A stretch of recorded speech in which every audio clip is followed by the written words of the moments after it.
Hello and welcome to the Grom Report, brought to you by GoPro Grom Quest. We are here at the final day of the World Mini Grand Prix at the beautiful Mesquite Moto track. I'm joined by my partner, Brent Stallo. I'm Wes Williams. I'm Brent Stallo. He is? Yes. Yes. Yes. It seems fitting to save him for the final day. We're totally roasted, very tired. So let's talk about how awesome this event was, because you're so smoked. When we had the opportunity to bring back the World Mini Grand Prix, and you look at the history of this event, I won't say unrivaled, but unrivaled by most. So in my opinion, you have some marquee motocross events that have taken place for that length of time. There's Loretta's, there's the Mini Olympics, and there's World Mini. So the fact that it is on the West Coast, the fact that we were able to secure this name and really try to bring this history back, it just meant a lot, and we partnered with the great people. We had a really fun week, a great turnout, and it was just, all in all, it was kind of a dream come true. Seriously was, and this was the 44th running. Granted, it did take 6 or 9 years off, but next year, 45 years, man, that's unreal to think about. And if you were to rewind to like 07 or 08, could you ever imagine that we would be running World Mini one day? There was we never had the plan, even from an event perspective. Grom Report? It is, come on, get in on this, right here. Oh, what's up, right here, bro? tell us how good Are you World the Mini was. Canadian world champion? Yep. How was it? World Mini was amazing. The track was great, and overall I had a fun time. Really well organized. Tell everybody your name and where you're from, bud. I'm Tegan Cormack. I'm from Edson, Alberta, Canada. Wow. Hey, did it trip you out when you got into the lead, and then I saw it, we miscounted some laps, so you got a double white flag. Did you see that? Yeah, I saw that. It didn't bother me too much, but just kept pushing. Extra lap, dude. Yep. Did you get a lot of track time here? Oh yeah. Yeah, how many cans of fuel did you burn? Whew, that's a good question. Quite a few. And how many laps do you think you did in total? Oh. 9,000? A lot, yeah. Did the you burn- motos were nice and long. Did you burn up some Dunlops? Oh yeah. All right, that's Yep. perfect. Yep. Hey, dude, congratulations. What a great ride. You ripped all week, man. We noticed you. Thank you. And Good job, it was great. We appreciate you coming down, buddy. Thank you guys. All right, man. That was a great impromptu deal. All Yeah, right, I'll see welcome, you later.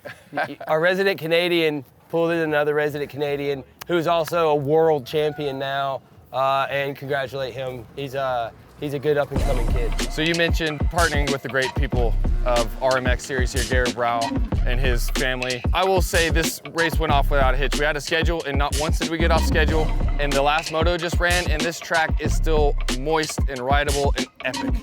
Yeah, well, from an operations perspective, it's not what we do, right? So for us to be able to kind of bring attention and bring the marketing and the hype and a lot of the video content, and to be able to rely on the RMX family and watch what they do at such a high level is it was eye-opening for me to see how the background and the inside of how an event should be run, because I don't know that I've been an attendee of an event that ran so well, but I've never seen it run from the inside and how they do it, and it was very impressive. Seriously perfect. Yeah, it was really Every perfect. single moto went off to the second.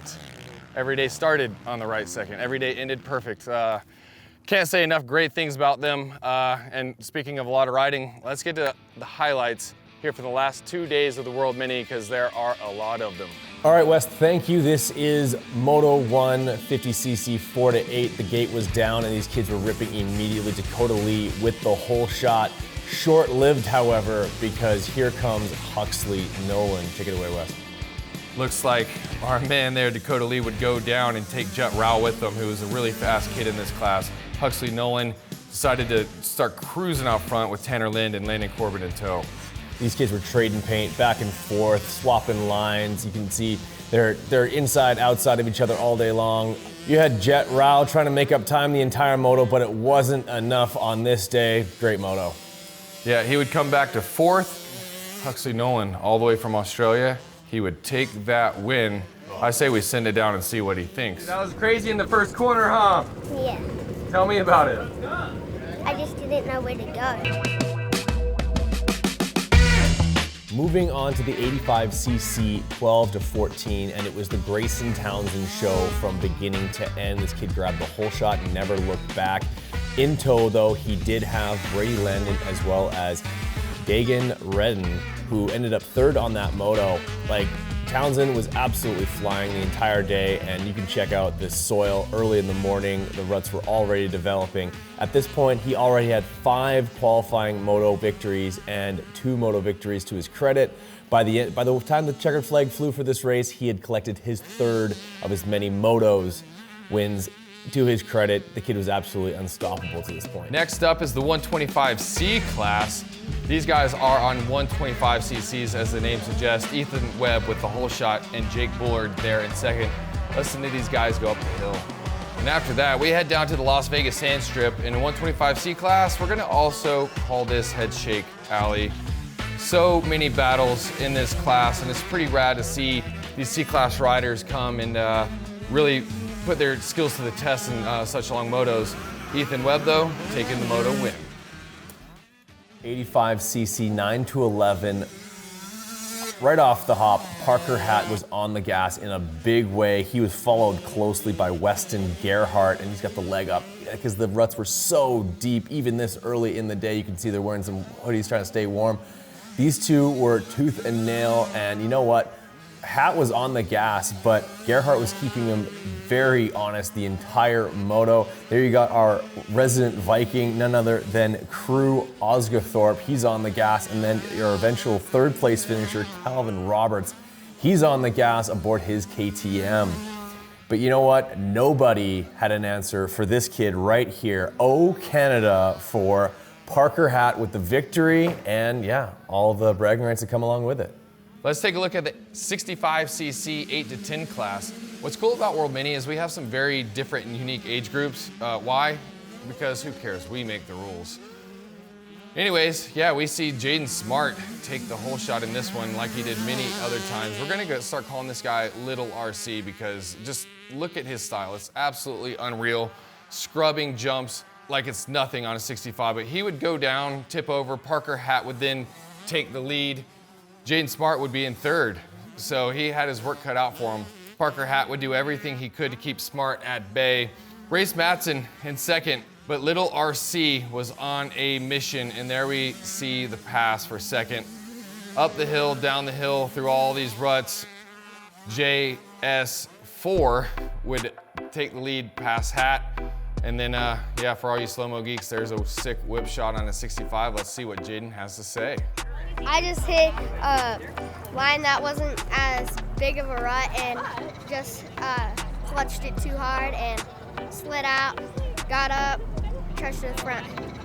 All right, there's a handful of classes, a lot of winners, and some very, very big trophies. And one thing to bring up that is so cool that we did here, we had Amp Bikes come out and bring a ton of Surons and Talaria Stings. And we had some e-bike racing out here, and I'm telling you, I've never ridden one before. Yesterday, it changed my life getting on one of those things.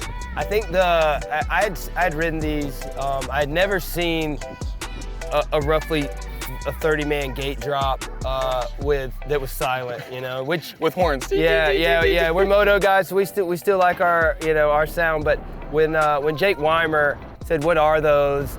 and those kind of whatever, are those lame? What are these guys doing? And then we said, just get on it.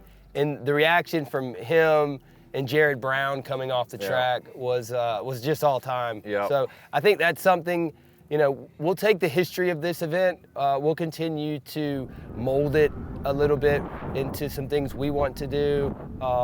And I think having Amped come out was a really just cool piece of that, and some things that we'd like to see happen in the future. Another step to the future, because I hate to say, or actually I don't hate to say it, I love to say this, the future is electric. And I think it's undeniable now. Yeah, I think who knows how that takes place. I know they're a lot of fun. What I like about the electric kind of revolution is, at the end of the day, can we get more people on 2 wheels? Agreed. And what that allows us to do, the answer is undoubtedly yes, because it opens up riding space, it opens up the ability to go ride. You can ride right out of your house. So yes, Do I want to see that completely take over? I don't know that we're ready for that quite yet. They're a lot of fun, and it gets people on two wheels. We'll embrace it, is what you're saying. Yeah. We are going to embrace it to the fullest extent, and hopefully we have a lot more amped bike races coming at us in the future, right? Absolutely. So one cool thing is we've partnered with them. If you want $100 off any of the E-Motos, hit ampbikes.com, type in vurbmoto, helps us out, helps you out because you get a bike. Let's go. Let's check out some more highlights. Brad, take it over. Thanks, Wes. There's a great shot of me trying to get not only vlog, but also other work done. One awesome thing this week, STACYC gave us a 20-inch STACYC to give away if you got the whole shot. Huxley Nolan down early. Those ruts are absolutely huge, and this kid just keeps on picking off riders right to the very end. This kid was on the gas and in a hurry to get back to the front. At the front though, Jet Rao absolutely styling on the gas. Listen to this. Oh, this kid is absolutely flying out there. The bike is sponsored by Crayola apparently, and letting you know how heavy those trophies are. Why, thank you, Brad. Now it's time for the 85cc 9 to 12 class, yet another unique class here at the World Mini Grand Prix. Looks like Brady Lane is gonna grab this whole shot, but just like everybody else, the ruts here got the other number 13. It could have been 13 versus 13, but it just didn't quite happen. Brady Landon would start stretching it out over the number 47 to Christian Humphrey. These guys were battling, and Christian didn't want to let him go. Mowgli Rowe, about fourth right now, would eventually come through the pack to second place. Really cool Red Bull-esque helmet there. Man Cub, it says. Pretty rad. Head shake alley again, and number 13 there tried to be just as unlucky as the one we saw before, but he saves it. 450A action now coming right down the hill at you. We have Cameron Horner leading the way. He was basically unchallenged because his number one contender, Gage Wilcox, got an absolutely butt-ugly start. He was back of the pack very early, but on the gas, just twisting that throttle in a hurry to get towards the front of the pack. He made passes all the way until the lap. You'll see that in just a little while here. There's Horner absolutely ripping. And then you got yourself a Brough sandwich. Riley in back, and I believe that's Gage. And the 110 in the middle, just being the meat of that sandwich, navigating these ruts, the 26 machine, holding it wide open. Gage Wilcox on the move, inside, outside, you name it. This guy was pulling out all the stops in order to get toward the front. Now let's switch over to a last lap battle. Wilcox moving his way into fourth place. Like I said, he picked off guys until the checkered flag. Unfortunately, not enough for a podium ride, but a great ride nonetheless. And back to me, it's Wes here again. Brad, you suck. But you know what doesn't suck? 125, Schoolboy won, 12 to 17. Carson Millican, no graphics at all, would take the early lead, then go down, hand it to Jose Balastros. And then guess what? Jose Balastros would go down and hand it right back to Carson Millican. So it's kind of evident that it's hard to ride this track. A lot of deep ruts, but the moisture looks great.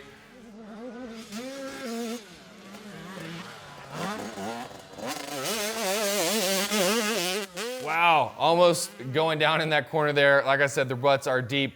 Carson Millican, though, would take the moto win here at the World Mini Grand Prix. 85cc 9 to 15, biggest age group that you could possibly have on these bikes, and they are absolutely flying. Not the best of starts for Grayson Townsend, who gets himself a 2-for-1 special, kicking in that 87 cents and into the lead. From there, basically unchallenged. Just listen to this thing sing. Then you have Dagan and Hagen battling. You guys know your own last names. Honestly, these kids were ripping all day long. This very treacherous landscape was the perfect spot for the most unbelievable battles you'll see left, right, and center. And you've got Daxton Lee showing us the fast way around that corner, but the fastest way around the track was this guy, Grayson Townsend, taking the checkered flag and lifting that trophy high above his head. Well, maybe not. Well, that was some great analysis by those two beautiful voices. Now I'm joined by Jason Lawrence. Wait, what? Yeah, what's up, bro? Yeah, like I've been getting out of trouble, haven't been in trouble lately, and like just staying out of trouble, you know, just trying to ride my dirt bike Sick, in dude, PA. Well, you know what? You used to ride World Mini. Glad to see Yeah, you back, oh man. yeah, dude. Like it was so much fun back in the day, and just like shredding and being with my boys, Josh Hill, and just like we were little Groms then, and we're big Groms now, man. No, we never grew up.